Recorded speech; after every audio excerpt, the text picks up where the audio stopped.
السلام عليكم ورحمة الله وبركاته. النهاردة هنعمل رز المعمر.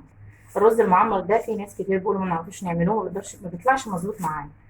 ايه هي مكونات الرز المعمر؟ هي صينية رز او جرام رز ولبن وكوباية من المية عشان لو عاوزنا مية، ومعلقة ملح ومعلقة فلفل اسود.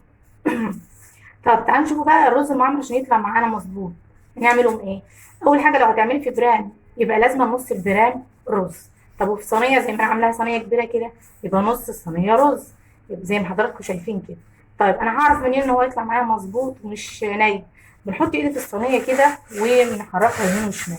الرز خفيف معايا وهو بيتحرك يبقى معنى كده ان الرز مظبوط وهيطلع حلو مش نايم، لان الرز بعد ما بيتغسل بيزيد. تعالوا بقى نشوف نغسله الرز ونشوف هنعمله ايه في الرز. احنا كده غسلنا الرز وجبناه مغسول وشفتوه زاد اهو بعد ما اتغسل. بعد ما اتغسل تعالوا بقى نشوفوا هنحطهم فيه. هنحط الفلفل والملح بتوعنا زي ما حضراتكم شايفين كده، وبعدين هنحط اللبن.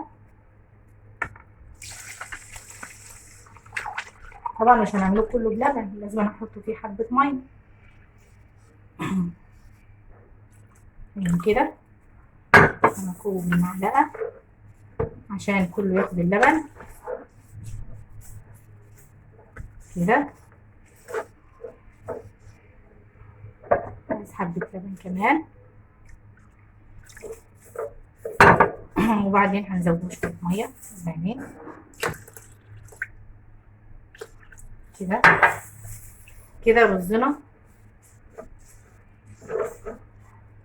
كويس. طب هنعمل ايه عشان الرز بتاعنا بقى يطلع مفرفر وحلو واحنا بناكلوه؟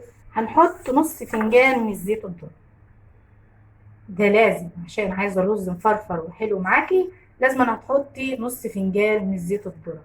ده غير السمنه. السمنه بقى بحطها بعد ما بيطلع من الفرن ونشربه السمنه. تعالوا بقى نحطه في الفرن. دلوقتي انا طلعت الرز من الفرن بعد ما اتحمر الوش ونشف من اللبن بتاعه، علشان خاطر اوريكم ازاي هنحط له السمنه بتاعته. زي ما حضراتكم شايفين كده هو يعتبر قرب يطيب اهو، بس هنحط السمنه نغرز كده علشان نحط السمنه يبقى في كل الرز. ويا دوبك بس هنحطه في الفرن ونغطيه بغطا عشان يتشرب بس، مش اكتر من كده. زي ما حضراتكم شايفين كده في كل حته سمنه. وما تنسوش ان احنا حاطين له زيت.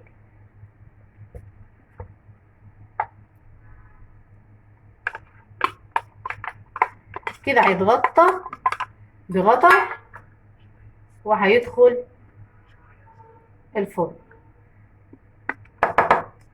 وهنشوفوه بعد ما يطلع من الفرن.